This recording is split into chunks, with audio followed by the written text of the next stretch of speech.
మీ ఎలాంటి వ్యాపార ప్రకటనలకైనా వెంటనే మా ఛానల్ సంప్రదించండి. ప్రస్తుతం మనతో పాటు ప్రముఖ ఆధ్యాత్మికవేత్త, జ్యోతిష పండితులు, దత్తాత్రేయ గణపతి ఉపాసకులు మురళీధర్ శర్మ గారు ఉన్నారు. గురువు గారితో మాట్లాడదాం. మహాదేవ నమస్కారం. మహాదేవ శ్రీమాత్రే నమః. మే నెల కుంభరాశి వాళ్ళకి విశేషంగా ఎలాంటి ఫలితాలు ఉండబోతున్నాయి? విద్యాపరంగా కావచ్చు, ఆరోగ్యపరంగా, వ్యాపార పరంగా ఎలాంటి ఒడిదొడుగులు ఉండబోతున్నాయి? ఎలాంటి జాగ్రత్తలు తీసుకోవాలి నెలంతా కూడా వీళ్ళు? కుంభరాశి అనగానే నిండుకుండ తొనకదు అనేటువంటి విధంగా చెప్పబడుతుంది ఈ యొక్క రాశి. కానీ కుంభరాశికి సంబంధించినటువంటి వారికి కనుక రాహు నీచలో ఉన్న, సూర్యుడు వారికి కొంత ఉండకూడని స్థానాలలో ఉన్నా కూడా విపరీతమైనటువంటి కోపం ఉంటుంది. అదేవిధంగా కొంతమేర ఎవరిని గౌరవించడం ఇష్టం ఉండదు వీరికి. కుంభరాశి అనగానే వాస్తవానికి కూడా గత 2018, 19 నుండి కూడా ఈ రోజు వరకు అంతంత మాత్రంగానే ఉంది వీరి వ్యవస్థ. ఏదో అద్భుతంగా ఉంది, సూపర్గా ఉంది అనేటువంటి పరిస్థితి మాత్రం లేదు. మరి అదేవిధంగా కుంభరాశికి సంబంధించినటువంటి పురుషులు కానివ్వండి, స్త్రీలు కానివ్వండి, ఎవరైనా కూడా కొంత వీరికి ఆల్రెడీ 1-2 బ్రేకప్స్ జరిగిపోయి ఉండాలి. వివాహానికి సంబంధించి కూడా పెద్ద ఎత్తున ఒక యుద్ధమే, ఒక వివాహం వీరికి జరగాలి అంటే అసలు యుద్ధ ప్రమాణం రాగా అనిపిస్తుంది. ఏదో ఇంట్లో మంచిగా ఉండకపోవడం కానివ్వండి, లేదా యాక్సిడెంట్ అయి కావడం, ఇక వారం అయితే వివాహానంగా అమ్మాయికి ఏమైనా యాక్సిడెంట్ అవ్వడమో, లేదా అబ్బాయికి ఏమైనా యాక్సిడెంట్స్ అవ్వడాలో, ఇలాంటివి కొన్ని ఉండే ఛాన్సెస్ ఉంటుంది. కుంభరాశికి సంబంధించినటువంటి వారు ఎవరైనప్పటికీ కూడా వారి తండ్రి గారికి కొంత అనారోగ్య సమస్యలు అయితే ఉండే పరిస్థితులు అయితే ఉన్నవి కుంభరాశికి సంబంధించి. కుంభరాశి వారికి ఏమిటాయంటే కొంత శారీరక శ్రమ ఏదైతే ఇష్టపడతారో అది దక్కకుండా ఉండే పరిస్థితులు, కొంత కార్యాలలో ప్రతికూలత, ఎవరైతే ఎక్కడైతే పనిచేస్తున్నారో అక్కడ పనిచేసే చోట పై అధికారుల నుండి కావచ్చును, వారి కొలీగ్స్ దగ్గర నుండి కావచ్చును, కొంత ప్రతికూలమైనటువంటి వాతావరణం కనబడుతుంది. కొంత ఆరోగ్య క్షీణత, మానసిక ఆందోళన, కుటుంబంలో కొన్ని కలహాలు అనేటువంటివి మనకు ఏర్పడబోతూ ఉన్నవి. ఇక అదేవిధంగా మరీ ముఖ్యంగా దుష్టులతో అకారణంగా కలహాలు. మనం బండి మీద హ్యాపీగా వెళుతూ ఉంటాం, ఏదో హెడ్సెట్ పెట్టుకొని వెనక ముందు చూడకుండా, ఏ సౌండ్ వినపడకుండా మనకే అని వెళ్ళిపోతాం. ఎవరో ఒకరు సడన్గా రావడమో లేదా మనకు డ్యాష్ ఇవ్వడమో జరుగుతుంది. తప్పెవరిది ఇక్కడ? మనదే. హెడ్సెట్ పెట్టుకొని ఎవరిని పట్టించుకోకుండా పరధ్యానంగా మనం వెళ్ళిపోతే ఎట్లా? 2 అద్దాలు ఉన్నవి, చూసుకోవాలి ఎవరు ఎట్నుంచి వస్తున్నారు ఏమిటి అనేది. కనుక అది గమనించుకోండి. ఇక్కడ మళ్ళీ వాదన, నేను కరెక్టే వచ్చినా ఇదే తప్పని. ఇలాంటి పరిస్థితులు, మనకు రాంగ్ రూట్ వచ్చి మరి వాడు మనల్ని తిట్టడమో కొట్టడమో చేసి వెళ్ళిపోయే పరిస్థితి ఉంటుంది. ఇది గమనించుకోండి. కొంత కలహాలు, అకారణంగానే కొన్ని కలహాలు ఇంట్లో ఏర్పడే పరిస్థితి ఉంది.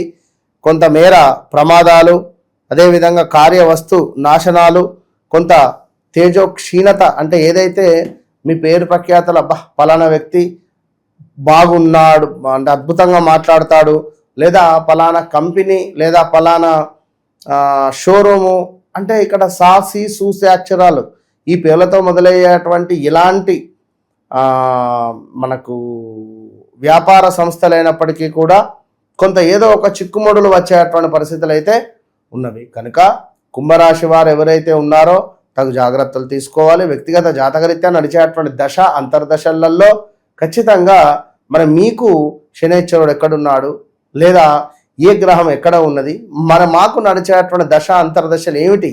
ఇప్పుడు నా దగ్గరికి మొన్న ఒకరు రావడం జరిగింది. వారు ఏం చేశారు, గురువుగారు నేను గత కొన్ని రోజుల నుండి కూడా ఇదేమిటి ప్రొక్లైన్ ఆపరేటర్ అట, గత కొన్ని రోజుల నుండి ఇనుము రిలేటెడే ఉన్నాను, ఇంకొక 4 వెహికల్స్ కొందాము అని అనుకుంటున్నాను అన్నాడు. సంతోషం, మీరు ఉన్నది ఇక్కడికే సంతోషం. మీరు 4 వెహికల్స్ కొంటే ఉన్న నౌకరు కూడా పోయే ఛాన్స్ ఉంటుంది. మీకు తినడానికి తిండి చాలా ఇబ్బంది అవుతుంది. నాకు అంతా తెలుసు రూట్ అంతా. ఏదేమైనప్పటికీ కూడా ఈ యొక్క 2వ అధిపతి, తన లగ్నం వచ్చేసి మకర లగ్నం, ఈ మకర లగ్నాధిపతి మరి 12వ భావంలో ఉండడం జరిగింది ధనస్సులో. మకర లగ్నానికి ద్వితీయాదు శనైశ్వరుడు అధిపతి. కనీసం ఆ 2వ అధిపతి మీద ఇలాంటి శుభగ్రహాల దృష్టి కూడా లేదు. మరి ఆ రెండో అధిపతి కాస్త 12లో ఉన్నాడు. ఓకే, కష్టపడతారు, డబ్బులు వస్తాయి, కానీ అస్సలే డబ్బులు ఆగాయి. అలాంటి సిచ్యువేషన్స్ ఉంటాయి. సో కుంభరాశి, మరి కుంభరాశి వారు ఏమిటి అంటే కొంత చెప్పుడు మాటలు వినడం కానీ, ఎదుటి వారి గురించి చెడుగా చెప్పడం ద్వారా కానీ వీరు ఈ నెలలో చెడవుతున్నారు. కొంత అగౌరవము, కొంత భయంగా ఈ నెల మీకు ముందుకు వెళ్ళబోతూ ఉన్నది. ఈ యొక్క కుంభరాశి వారికి, వ్యాపారస్తులకైతే ఏమిటి, ఉద్యోగస్తులకైతే ఏమిటి, కొంత చదువుకునేటువంటి వారికి ఎవ్వరికైనా కూడా కొంత గందరగోళమైనటువంటి పరిస్థితి మాత్రము కనబడుతుంది. అసలు ఎలాంటి అతిశయోక్తి లేదు, కనబడదు అనేటువంటి దాంట్లో. కనుక తప్పకుండా ఎవరైతే కుంభరాశి వారు ఉన్నారో వీరికి ముందే రెమెడీ ఇస్తున్న లక్ష్మీనరసింహస్వామి కరావలంబ స్తోత్రం కావచ్చును, లక్ష్మీనరసింహస్వామికి సంబంధించినటువంటి ధ్యాన శ్లోకాలు, లక్ష్మీనరసింహస్వామి యొక్క దేవాలయాన్ని వీరు సందర్శించడం వల్ల కొంతమేర జరగబోయే చెడు నుండి కొంత వీరికి ఏమైనా మంచి జరిగేటువంటి ఛాన్సెస్ ఉంది. వివాహ ప్రయత్నాలకు ఇది సరైన సమయం కాదు. ఇలాంటి వివాహ ప్రయత్నాలు చేస్తున్నారు అని అనుకుంటే మాత్రము వీరి వ్యక్తిగత జాతకాన్ని చెక్ చేసుకొని ముందుకు వెళ్ళాల్సినటువంటి అవసరం ఉంటుంది. కొంత అనారోగ్యానికి సంబంధించినటువంటి బాధలు వీరికి ఉండేటువంటి పరిస్థితి ఉన్నది. గత 5-6 నెలల నుండి కూడా ఏం పని చేద్దామన్నా కూడా సరైనటువంటి వాతావరణం లేకుండా కనబడుతూ ఉన్నది. అదేవిధంగా కుంభరాశి వారు ఎవరైతే ఉన్నారో కొంత స్థాన చలనమో, ప్రదేశ మార్పో, ఇల్లు చేంజో, రూమ్ చేంజో చేసి ఎంతో బాధపడుతున్నారు. అరే అక్కడే ఉంటే అయిపోవు, ఎందుకు నేను ఈ రూమ్ చేంజ్ చేయడం జరిగింది అనేటువంటి విధంగా కొంతమేర అందుకు ఒక యుద్ధ ప్రభావంగా పరిణామంగా వీరి యొక్క పరిస్థితి ఉండేటువంటి పరిస్థితి ఉన్నది.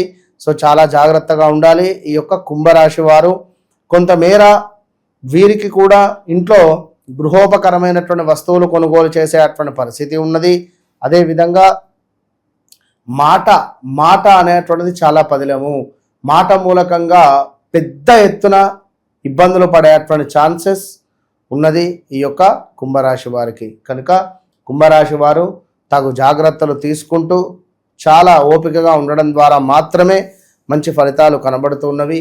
ఇంకనూ కుంభరాశికి సంబంధించినటువంటి వారు ఎవరైతే ఉన్నారో వారి యొక్క తల్లికి సంబంధించి కొంత అనారోగ్య సమస్యలు వచ్చేటువంటి పరిస్థితి ఉంది.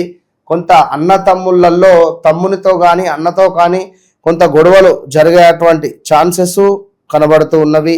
సో ఏది ఏమైనప్పటికీ కూడా మనకు ఈ యొక్క రేపు మే నెలలో భద్రకాళి ఏకాదశి ఉన్నది 13వ తారీఖు. అదేవిధంగా 17వ తారీఖు నుండి మనకు అధిక జ్యేష్ఠ మాసం ప్రారంభం కాబోతూ ఉన్నది. అదేవిధంగా ఎవరైతే మన కుంభరాశి వారు ఉన్నారో వీరు మే 10 నుండి 27వ తారీఖు వరకు చాలా జాగ్రత్తగా ఉండాలి. ఈ సమయంలో సుమారుగా 17 నుండి 18 రోజుల పాటుగా మనకు కాలసర్ప దోషం ఏర్పడబోతూ ఉన్నది. మొత్తం భారతదేశం కాదు, ఈ మనకు సంబంధించినటువంటి మొత్తం అన్ని చోట్ల. సో కుంభరాశి, వృషభ రాశి, అదేవిధంగా కన్యా రాశి, ధనస్సు రాశి, వీళ్ళు మన మీనరాశి వాళ్ళు చాలా జాగ్రత్తగా ఉండాలి. అదేవిధంగా కర్కాటక రాశి వారు, మేషరాశి వారు ఆల్సో చాలా ఇబ్బంది కలిగించే సందర్భాలు, ఎవరో కొత్త వ్యక్తి పరిచయం అవ్వడము, డబ్బులు కాజేయడము, లేదా వాహనాలు దొంగతనానికి గురవడాలు కానీ, మీ డబ్బులు దొంగతనానికి గురవడం కానివ్వండి, బంగారం పోవడం కానివ్వండి, ఇలా ఎన్నెన్నో ఇబ్బందులు ఏర్పడేటువంటి సందర్భాలు ఉన్నవి. సో కుంభరాశి వారు ఖచ్చితంగా సప్త శనివారాలకు సంబంధించినటువంటి వ్రతాన్ని ఆచరించడం ద్వారా మంచి ఫలితం ఉంటుంది. 7 శనివారాలు కూడా ఫాస్టింగ్ ఉంటూ చక్కగా కూడా 7 పిండి దీపాలను పెడుతూ స్వామివారి యొక్క వ్రతకథ చదువుతూ ఒక కలశారాధన చేసి ఆ కలశానికి 2 పక్కలా కూడా ఇటు అటు ఇరువైపులా కూడా దీపారాధన చేసుకోవాలి. చక్కగా స్వామివారి యొక్క పుష్పాలను ఆ స్వామివారికి సమర్పిస్తూ ఈ యొక్క సప్త శనివారాల వ్రతాన్ని ఎవరైతే ఆచరిస్తారో అద్భుతమైన ఫలితం ఉంటుంది. ఓవరాల్గా కుంభరాశి వారి పరిస్థితి ఏ విధంగా ఉండబోతుందో మంచి విశ్లేషణ అందించారు. ధన్యవాదాలు. మహాదేవ్.